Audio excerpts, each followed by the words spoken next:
Hello students. कल आप लोगों का इंटरप्रेन्योरशिप का एग्ज़ाम है और आज चूँकि हम लोग फर्स्ट यूनिट का डिटेल बता चुके हैं, डिटेल लेक्चर्स थर्ड यूनिट का बता चुके हैं। आज हम लोग सेकेंड यूनिट को कंप्लीट कर लेंगे और कल सुबह में 6:30 बजे से आप लोगों का लाइव सेशन होगा जिसमें एमसीक्यू करवाया जाएगा। तो आप लोग जुड़े रहिएगा। कल सुबह 6:30 बजे से आप लोग लाइव सेशन में 1.5 घंटे का लाइव सेशन लेंगे और कंटिन्यूस आपका कोर्स जो है वो कंप्लीट करवा देंगे एमसीक्यू का। देखिए, इसमें यूनिट 2 में हम लोगों को क्या पढ़ना है, इसमें भी बहुत कुछ हम लोगों को पढ़ा हुआ है और जो पढ़ा हुआ है उसको हम छोड़ देंगे और जो नहीं पढ़ा हो उसको हम डिस्कस करेंगे। सबसे पहले प्लानिंग। प्लानिंग आप पढ़ चुके हैं, याद कीजिए।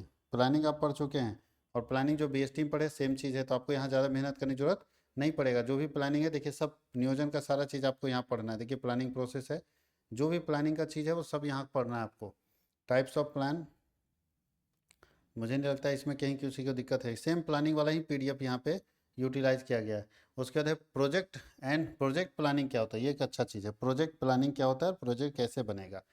प्रोजेक्ट का मतलब तो परियोजना, किसी काम को करने के लिए, किसी उद्देश्य को प्राप्त करने के लिए एक रूपरेखा तैयार की जाती है जिसे प्रोजेक्ट कहते हैं।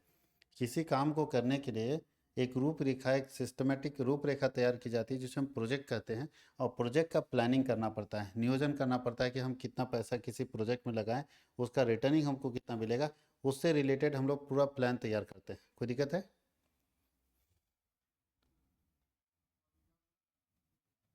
प्रोजेक्ट प्लानिंग समझ गए। प्रोजेक्ट प्लानिंग को दो पार्ट में बांटा जाता है। Project planning for old business, जिसको बोलते हैं एग्जिस्टिंग इंस्टीट्यूशन, मतलब पुराने, मतलब ऐसे इंस्टीट्यूशन जो ऑलरेडी, जो अभी स्थापित ऑर्गेनाइजेशन है उसके लिए प्रोजेक्ट प्लानिंग कैसे करेंगे और न्यू ऑर्गेनाइजेशन के लिए प्रोजेक्ट प्लानिंग कैसे करेंगे।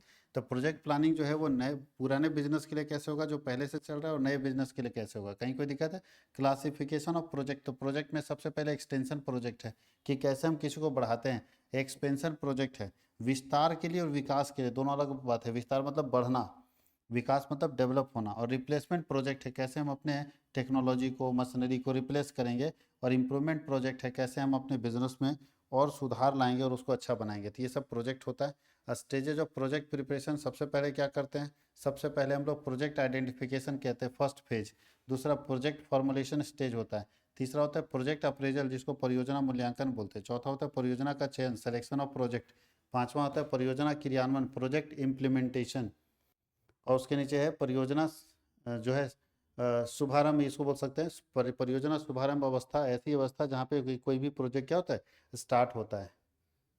बोलता है प्रोजेक्ट रिपोर्ट क्या होता है। प्रोजेक्ट रिपोर्ट होता है जब आप पूरा कोई काम कर रहे हैं किसी प्रोजेक्ट से रिलेटेड, तो उसका एक समरी आप तैयार करेंगे ना। जब किसी परियोजना के ऊपर आप काम कर रहे हो तो उसका एक समरी तैयार करते हैं जिसे हम रिपोर्ट के नाम पर कहते हैं, जिसमें हम वो सारी बातें लिखते हैं जो हम अपना प्रोजेक्ट बना रहे हैं। वो प्रोजेक्ट किस लिए बनाया गया, उसका उद्देश्य क्या है, क्या कैसे कैसे उस उद्देश्य की पूर्ति होगी, तो प्रोजेक्ट रिपोर्ट हम लोग बनाते हैं। तो देखिए, प्रोजेक्ट रिपोर्ट एट कंक्लूजन होता है जिसमें सब कुछ लिखा रहता है मेरे प्रोजेक्ट से संबंधित। तो किसी प्रोजेक्ट से संबंधित सारी बातें जिस जगह पे लिखी होती है उसे हम प्रोजेक्ट रिपोर्ट के नाम से जानते हैं। ऑब्जेक्टिव क्या है प्रोजेक्ट रिपोर्ट, तो बोलता है कि विनियोग अवसरों का मूल्यांकन करने में हेल्पफुल होता है। वित्तीय सहायता प्राप्त करने के लिए प्रतिवेदन प्रस्तुत किया जाना आवश्यक होता है। विभिन्न दशाओं में परियोजना सरकारी विभाग और जिला उद्योग केंद्रों को भेजना आवश्यक होता है। परियोजना प्रतिवेदन से अनुमानित लागत और संभावित लागत आय की तुलनात्मक समीक्षा की जा सकती है। इससे परियोजना के उद्देश्यों, उपलब्ध साधनों का ज्ञान प्राप्त किया जा सकता है। यह परियोजना के संबंध में विभिन्न शंकाओं तथा जिज्ञासाओं का समाधान प्रस्तुत करता है। ये सारी चीज़ हमको प्रोजेक्ट रिपोर्ट से मिल जाएगी। प्रोजेक्ट रिपोर्ट में क्या क्या चीज़ रहता है, देखिए ये सारे चीज़ रहेगा। सबसे पहले जनरल डिस्क्रिप्शन रहता है, परियोजना से संबंधित डिस्क्रिप्शन रहता है, मार्केट के बारे में लिखा रहता है, वित्तीय स्रोत कहाँ कहाँ से पैसा आएगा, अन्य वित्तीय स्रोत के बारे में, आर्थिक और सामाजिक प्रभाव के बारे में, और समयबद्धता। ये सारी बातें प्रोजेक्ट में लिखी होनी चाहिए।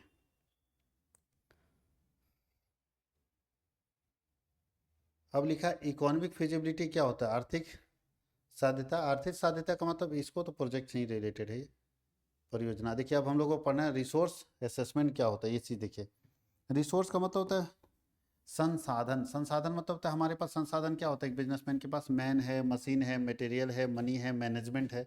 आदमी भी संसाधन के रूप में है, मशीन भी संसाधन के रूप में है। तो संसाधन का मतलब है जिसके सपोर्ट से, जिसके सहयोग से कोई काम पूरा किया जाता है। तो उसमें land, labour, machine, material, money, ये सब संसाधन है। उसका निर्धारण कैसे करेंगे कि कितने लोग चाहिए, कितना आदमी चाहिए, कितना अमाउंट मतलब पूंजी चाहिए, कितना मशीन चाहिए, कितना ज़मीन चाहिए, कितना मटेरियल चाहिए, कहाँ से पता चलेगा? उसको तो एसेस करना पड़ेगा ना आपको, उसका निर्धारण करना पड़ेगा। तो रिसोर्स का निर्धारण कैसे कर देंगे, डिटर्मिनेशन ऑफ रिसोर्सेज हम कैसे करेंगे, उसको हम बोलते हैं रिसोर्स असेसमेंट। और लिखा है role of entrepreneur in mobilising resources. एक इंटरप्रेन्योर्स का क्या रोल होगा जब रिसोर्सेज को मोबिलाइज करता है, रिसोर्सेज को अपने पास लाता है, तो उसकी क्या भूमिका है। यानी एक इंटरप्रेन्योर्स अपने रिसोर्सेज को अगर अपने पास लाता है तो उससे रिलेटेड उसकी क्या भूमिका है, ये हम लोगों को देखना है। संसाधन जुटाते समय क्या क्या बात ध्यान रखना चाहिए, जब आप मैन मशीन मटेरियल मनी ये सब जुटा रहे हैं मार्केट से, तो आपको कौन कौन सी बातों को ध्यान रखना चाहिए। सबसे पहले कि ज़रूरत कितना है, संसाधन, संसाधन की पहचान कीजिए, रुकावट का अध्ययन कीजिए कि क्यों रुकावट होता है, आपूर्तिकर्ता से संपर्क बनाइए, साधन की मात्रा और समय निर्धारित कीजिए, और साधन की किस्म और लागत को तय कीजिए, और संसाधन खरीदने में वित्त की व्यवस्था कीजिए। ये सारे चीज़, अब साधन लाने के लिए वित्त कहाँ से आएंगे, स्रोत कहाँ कहाँ से साधन आता है, तो देखिए ये सब साधन आता है। आपको फिजिकल सोर्सेस चाहिए तो फिजिकल सोर्सेस मिल जाएगा। दूसरा, टेक्नोलॉजी से साधन मिलेगा, आदमी मैन पावर और पैसा, पैसा चाहिए, लेबर चाहिए, टेक्नोलॉजी चाहिए, और फिजिकल रिसोर्सेस चाहिए। यही सब चीज़ हमको रिसोर्स के रूप में चाहिए, रिसोर्स के रूप में हम लोगों को यही सब चीज़ चाहिए।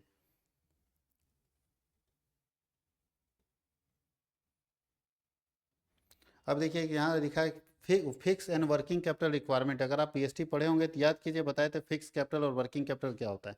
फाइनेंशियल मैनेजमेंट बताए थे, बहुत सारा चीज़ बीएसटी से मिलता है बाबू। प्लानिंग देख लिए, फिक्स कैपिटल वर्किंग कैपिटल थोड़ा सा समझा देते हैं। फिक्स कैपिटल का मतलब अस्थायी पूंजी, हम लोग इसको बोलते हैं। अस्थायी पूंजी क्या होता है, ऐसा पूंजी जो फिक्स एसेट को खरीदने में, अस्थायी संपत्तियों को खरीदने में जो पूंजी लगती है उसे अस्थायी पूंजी कहते हैं। और जो किसी बिजनेस को चलाने के लिए चाहिए उसे वर्किंग कैपिटल कहते हैं, कार्यशील पूंजी कहते हैं। और आपको बता दिया गया है कि फिक्स कैपिटल क्या है, वर्किंग कैपिटल क्या है, दोनों को प्रभावित करने वाले तत्व कौन कौन से हैं। तो एकदम फाइनल हम लोग फटाफट रिवीजन कर लेते हैं।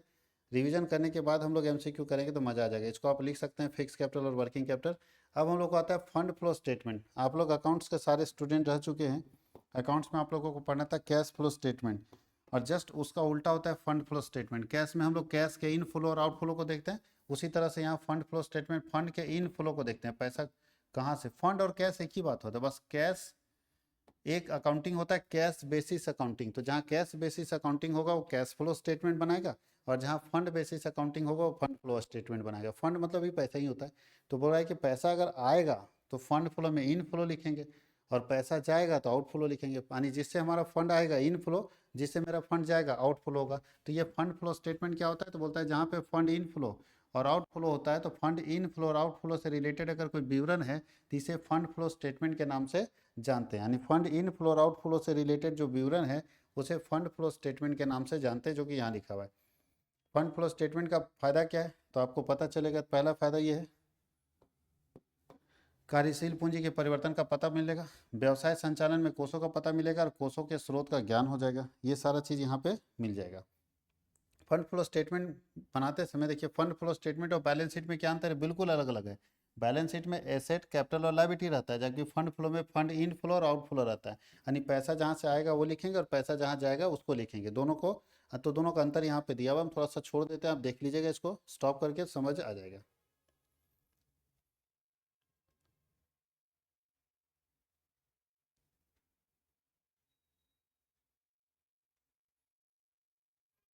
चलिए अब देखिए, फंड फ्लो स्टेटमेंट से क्या जानकारी होना चाहिए। पहले बैलेंस शीट आपके पास दिया होना चाहिए, बिना बैलेंस शीट का फंड फ्लो स्टेटमेंट नहीं बनाएंगे।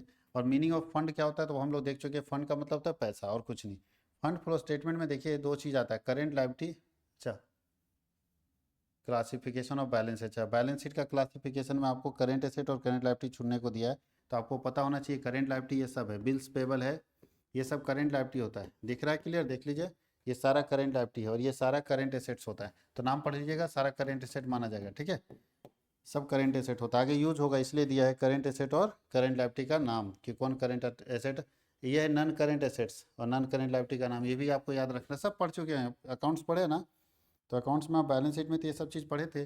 पार्ट बी में कि किसको नॉन करेंट मतलब लॉन्ग टर्म लोन, और ये नॉन करेंट एसेट मतलब फिक्स एसेट है। तो ये सब नाम याद रखिएगा, आगे काम देगा आपको, ठीक है। कौन करेंट है और कौन नॉन करेंट है, एमसीक्यू में पूछ देगा कि ये करेंट एसेट है या नॉन करेंट एसेट है, तो बहुत हेल्प होगा आप लोगों को। फंड कैसे निकलता है, current asset minus current liability. Current asset में करेंट लायबिलिटी को माइनस कर देंगे तो निकल जाएगा फंड। कहीं कोई दिक्कत है? अब चलिए हम लोग फंड फ्लो स्टेटमेंट बनाते समय क्या क्या बात ध्यान रखेंगे। तो 3 खाता बनता है फंड फ्लो स्टेटमेंट बनाते समय। कितने स्टेटमेंट बनते हैं? 3। ये देखिए यहाँ पे लिखा हुआ है। पूछेगा कितना स्टेटमेंट बनता है फंड फ्लो स्टेटमेंट बनाते समय। फंड फ्लो स्टेटमेंट बनाते समय 3 स्टेटमेंट बनते हैं। 3 स्टेटमेंट में 2 स्टेटमेंट जरूरी है। पहला है change in working capital, preparation of working capital schedule मतलब चेंज, और दूसरा है फंड फ्लो स्टेटमेंट। इसके अलावा एक और बनता है, इसको हम लोग बोलते हैं ये फंड फ्लो स्टेटमेंट हो गया। इसके अलावा हम लोग बोलते हैं adjusted PL account, adjusted PL account. तो चलिए हम लोग वर्किंग कैपिटल चेंज कैसे बनेगा, तो इसके लिए फॉर्मूला देखिए, फॉर्मेट अगर आपको याद हो पाएगा इतना कम समय में तो आप इससे एक न्यूमेरिकल क्वेश्चन आ सकता है तो बना सकते हैं। क्या करेंगे ध्यान दीजिएगा, यहाँ पे थोड़ा सा समझा देते हैं, अगर आप पढ़े हुए हैं तो याद भी हो जाएगा। इसमें सबसे पहले ये डे पार्टिकुलर दिया रहेगा आपके पास, प्रीवियस ईयर का डेटा दिया रहेगा, करेंट ईयर का नहीं, ये सब आपके पास दिया रहेगा, ठीक है तीनों। आपको यहाँ पे क्या करना होगा, यहाँ तुलना करना होगा। मान लीजिए यहाँ 10,000 है और यहाँ 11,000 है, तो तुलना करना होगा। तुलना करके देखना होगा बढ़ रहा है कि घट रहा है। अगर बढ़ेगा तो इंक्रीज में लिखेंगे, बढ़ेगा तो, और अगर घटेगा तो डिक्रीज में लिखेंगे। किसी को कोई दिक्कत है? छोटे बच्चे की तरह एकदम आराम से लिख सकते हैं। ये और ये लिखा रहेगा, आपको सिर्फ तुलना करना है कि अगर ये बढ़ रहा है तो इंक्रीज में लिखेंगे, बढ़ने पर इंक्रीजन होता है, और घट रहा है तो डिक्रीज में लिखेंगे। अब करेंट लायबिलिटी में देखिए, करेंट लायबिलिटी भी दो वैल्यू दिया रहेगा, लेकिन अगर करेंट लायबिलिटी बढ़ेगा तो डिक्रीज में लिखेंगे और घटेगा तो इंक्रीज में लिखेंगे। ठीक से समझेगा। इसका मतलब एसेट सेम चलेगा, एसेट बढ़ेगा तो डिक्रीज में और घटेगा तो इंक्रीज में, सॉरी, बढ़ेगा तो इंक्रीज में और घटेगा तो डिक्रीज में। एसेट सेम चलता है लेकिन लायबिलिटी उल्टा चलता है। लायबिलिटी क्या हो रहा है? बढ़ रहा है। लायबिलिटी बढ़ने मतलब टेंशन ना जी, तो माइनस ना होगा पैसा। लायबिलिटी बढ़ने मतलब माइनस और लायबिलिटी घटने मतलब प्लस। याद रखिएगा, ये हमारा पूरा रूल्स है। इससे हम लोगों को बनाना है statement change in working capital.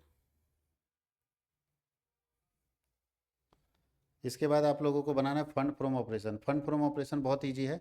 जिससे पैसा आएगा वो लिखेंगे सोर्स में। 2 फंड होता है, एक बैलेंस शीट की तरह बनता है, एक साइड में लिखे हैं सोर्स। यहाँ देखो सोर्स होगा, यहाँ सोर्स लिखना है। पैसा कहाँ कहाँ से आएगा, तो जो आने वाला है यहाँ तक है, और जो जाने वाला है उसको हम लोग यहाँ लिखे हैं अप्लीकेशन, इसको बोलते हैं अप्लीकेशन। कहाँ कहाँ उसका इस्तेमाल होगा, तो सोर्सेज में ये सारी जगह पे पैसा आएगा। तो जिससे मेरा पैसा आएगा देख लीजिए कर करके सारा पैसा आने वाला है। अच्छा ये फंड फ्रॉम, वो गलत चीज़ हम लिख दिए, रुक जाइए।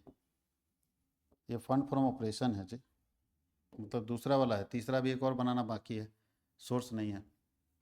फंड फ्रॉम ऑपरेशन का मतलब आपको निकालना पड़ेगा कि कितना फंड अभी ऑपरेशन है, जिसको नेट प्रॉफिट बोलते हैं। सबसे पहले यहाँ नेट प्रॉफिट लिखेंगे, उसके बाद ये सारे आइटम एडजस्टमेंट्स होते हैं। जैसे आप कैश फ्लो स्टेटमेंट बना रहे थे ना, तो याद कीजिए कैश फ्लो स्टेटमेंट भी आप एडजस्टमेंट ऐड करते थे, नॉन कैश आइटम। तो जो ऐड करते थे तो यहाँ लिखिएगा, और जो वहाँ लेस में जाता था वो यहाँ जाएगा। देखिए ये सब आइटम लेस वहाँ करते थे। Profit on sale of fix asset याद कीजिए कैश फ्लो स्टेटमेंट में, और डेप्रिसिएशन जोड़ते थे, गुडविल जोड़ते थे, प्रीलिमिनरी जोड़ते थे, डिस्काउंट जोड़ते थे, शेयर इशू एक्सपेंसेस, ये सब जोड़ते थे कैश फ्लो स्टेटमेंट में एडजस्टमेंट में, और ये सब माइनस करते थे। तो बोलता है कि नेट प्रॉफिट में एडजस्टमेंट को प्लस करेंगे और एडजस्टमेंट को माइनस करेंगे, तब जो आएगा यही हमारा निकलेगा फंड फ्रॉम ऑपरेशन। क्या निकलेगा? Fund from operation.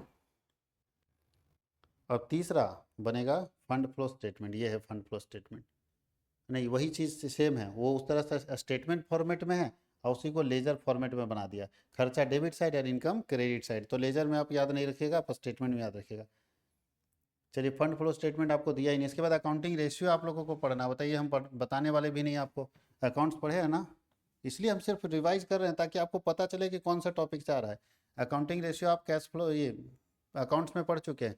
अकाउंट्स में बहुत अच्छे से आपको मालूम है, अकाउंटिंग रेशियो पढ़ चुके हैं, सारा रेशियो वहाँ पे पढ़ चुके हैं। यहाँ देखिए लिक्विडिटी रेशियो पूरा अकाउंट्स में आप पढ़ चुके हैं, तो हमको यहाँ ज़्यादा मेहनत करने की जरूरत ही नहीं है। इसलिए पूरा का पूरा देख लीजिए, अकाउंटिंग रेशियो है, आपको वहीं से पढ़ना है, थोड़ा पढ़ लीजिए उसको। एक चीज़ नया है, ब्रेक इवन पॉइंट क्या होता है, ये नया है, ये आपके लिए बिल्कुल नया है। ब्रेक इवन पॉइंट क्या होता है, सम विच्छेद विश्लेषण क्या होता है। तो आप लोगों को बता दें, ब्रेक इवन पॉइंट एक ऐसा पॉइंट है, इसको बीईपी बोलते हैं। बीईपी, ब्रेक इवन पॉइंट, सम विच्छेद विश्लेषण। ब्रेक इवन पॉइंट एक ऐसा पॉइंट है जहां पे ना तो प्रॉफिट होगा और ना लॉस होगा। यानी किसी पॉइंट पर अगर किसी पर्टिकुलर पॉइंट पर अगर किसी बिजनेस को ना तो प्रॉफिट हो और ना ही लॉस हो, तो ऐसे पॉइंट को हम लोग बोलते हैं ब्रेक इवन पॉइंट। यानी बीईपी पॉइंट ऐसा पॉइंट है जहाँ पे किसी बिजनेस को ना तो प्रॉफिट होता है और ना ही लॉस होता है। बीईपी पॉइंट ऐसा पॉइंट है, नो प्रॉफिट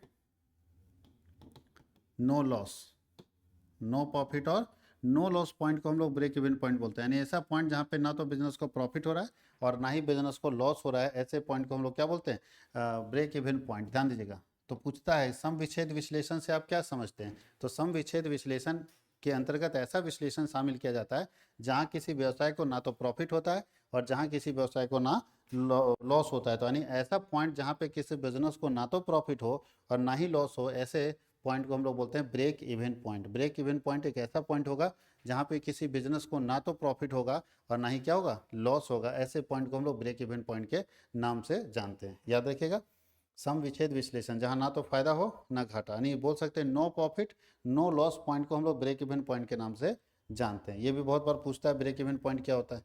देखिए लिखा होगा, देखिए यहाँ क्या लिखा है, फर्म ना लाभ ना हानि की स्थिति में होती है। ना लाभ और ना हानि, ऐसी स्थिति को ब्रेक इवन पॉइंट बोलते हैं। यानी ऐसा कब होगा, जब टोटल लागत जो है वो टोटल इनकम के बराबर आ जाए। नो प्रॉफिट नो लॉस कब आएगा, जब टोटल लागत जो है वो टोटल इनकम के बराबर आ जाए। याद रखिएगा ब्रेक इवन पॉइंट। तो ये भी एक पूछा जा सकता है, ब्रेक इवन पॉइंट क्या है, ये आपके लिए बहुत इंपॉर्टेंट हो सकता है।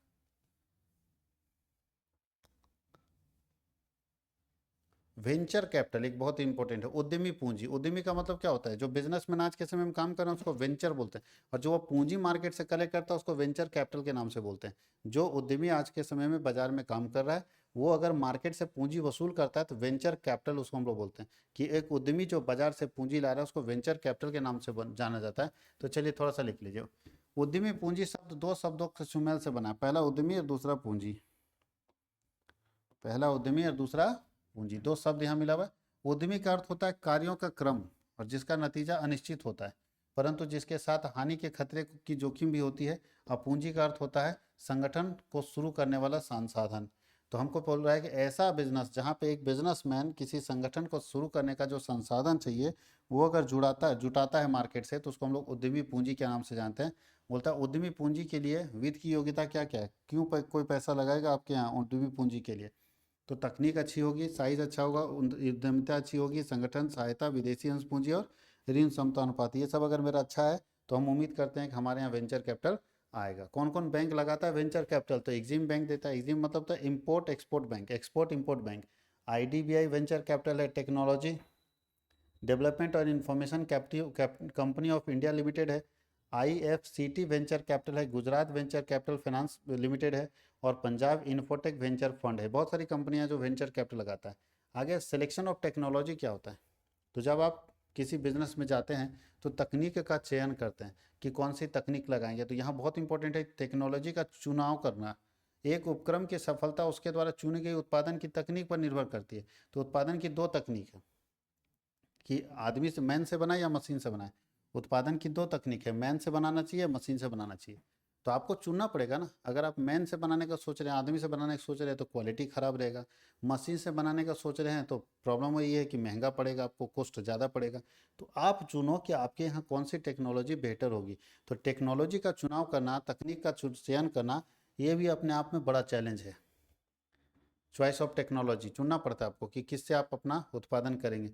टेक्नोलॉजी चुनने के लिए क्या क्या है, तो नीड फॉर टेक्नोलॉजी सबसे पहले देखना होगा देश में आर्थिक विकास के सूचक के रूप में टेक्नोलॉजी का स्तर क्या है। इसके द्वारा हमको श्रम पूंजी उत्पादन के अन्य घटक का प्रोडक्शन लेवल सुधरेगा कि नहीं सुधरेगा। आर्थिक विकास के एक विशिष्ट तकनीक सुधार के स्तर के लिए टेक्नोलॉजी जरूरी है और नव निर्माण को उत्पादनों में बदलने और तदाश्रित पूंजी और मशीनरी को सृजित करने के लिए टेक्नोलॉजी एक अभिन्न अंग है। यह प्रकृति के विभिन्न आगम प्राप्त करने के लिए एक शक्तिशाली यंत्र है और इसके द्वारा नए चातुर्य, उत्पादन के नए साधन एवं विधियां, कच्ची सामग्री के नए प्रयोग तथा मशीनों के विस्तृत प्रयोग निर्मित किए जाते हैं। टेक्नोलॉजी चुनाव के दो चीज़ होता है, अभी आपको बता चुके हैं। दो ही तरह से चुनना होता है टेक्नोलॉजी के अंदर, कि लेबर मैन मशीन, बस आदमी से काम कराएं उसको लेबर बोलते हैं, और या मशीन से काम कराएं तो मशीन से काम कराने को चुनना है या तो आदमी से, यही दोनों में से एक चुनना है कि हम आदमी से उत्पादन करें या मशीन से। तो जब हम आदमी से उत्पादन करते हैं उसको बोलते हैं लेबर इंटेंसिव टेक्निक, श्रम गहन तकनीक। और जब हम पूंजी से जुड़ाते हैं तो उसको हम लोग बोलते हैं कैपिटल इंटेंसिव टेक्निक। पूंजी से जुगाड़ करते हैं उसको बोलते हैं कैपिटल इंटेंसिव टेक्निक। कोई दिक्कत किसी को? तो पहला लेबर इंटेंसिव टेक्निक और दूसरा है capital intensive technique. Labour intensive technique और कैपिटल इंटेंसिव टेक्निक याद रखिएगा सब लोग। और यही हम लोगों को पढ़ना था, लिमिटेशन ऑफ, उसके बाद कैपिटल इंटेंसिव टेक्निक क्या फ़ायदा घाटा, यानी लेबर चुनेंगे तो क्या फ़ायदा घाटा होगा और टेक्नोलॉजी चुनेंगे तो क्या इसका फ़ायदा और घाटा है, और कुछ इसमें है नहीं। यही आप लोगों को पढ़ना था बाबू लोग, पूरा का पूरा। तो हम लोग यूनिट 2 भी देख लिए, यूनिट 1 भी देख लिए। यूनिट 1 के अंदर बेसिक चीज़ था, यूनिट 2 में हम लोग देख चुके हैं, और यूनिट 3 देख चुके हैं। यानी पूरा का पूरा ओवरव्यू अगर देखा जाए ना, तो बहुत सारे चैप्टर ऐसे हैं बाबू लोग जो आपका 12th क्लास में अकाउंट्स में या बीएसटी में पढ़ा हुआ है। अब हम लोग कल के क्लास में पूरा का पूरा एमसीक्यू करेंगे, पूरा एमसीक्यू 12th का करेंगे, चैप्टर बाई चैप्टर। उसमें उस चैप्टर का छोड़ देंगे जो आप पढ़े हुए हैं, उसका छोड़ के आगे निकलेंगे, और बाकी जो चैप्टर्स है उसका एमसीक्यू कंटिन्यूअस करते चले जाएंगे। तो कल 6:30 बजे आप लगे रहिए सुबह में। अभी इस वीडियो को देख लिए तो अच्छी बात है, नहीं तो कल आप 6:30 बजे सुबह में लाइव चलेगा। नहीं, कल ही एग्जाम है आपका 23 तारीख को, तो 23 तारीख को लाइव चलेगा सुबह में 6:30 बजे से। कॉमर्स वर्ल्ड CWH कॉमर्स के चैनल में, CWH कॉमर्स के चैनल में जुड़िए और लगातार उसका फ़ायदा उठाइए। और जैसे कल एग्ज़ाम होता है, एग्ज़ाम के बाद शाम में उसका आंसर भी हम आपको इसी चैनल के ऊपर दे देंगे। CWH कॉमर्स के चैनल के ऊपर आप अपना आंसर भी मिला ले सकते हैं और देख सकते हैं कि क्या आपका आंसर है, कितना अच्छा आ रहा है मार्क्स, और कितना मार्क्स आना चाहिए था। आप अपनी तैयारी को चेक कर सकते हैं। साथ ही साथ मैं आपको बता दूं कि चूंकि एग्ज़ाम कल कंप्लीट हो जाएगा आपका, तो मैं वैसे लोगों को बताना चाहता हूं जो लोग CUET की तैयारी करना चाहते हैं, उसके लिए मैं एक वीडियो डालूंगा कॉमर्स वर्ल्ड हजारीबाग वाले चैनल पे। तो आप ज़रूर देखिएगा और जुड़िए, CUET की तैयारी कीजिए अच्छे यूनिवर्सिटी के में जाने के लिए और अच्छे यूनिवर्सिटी को पकड़ने के लिए। Thank you.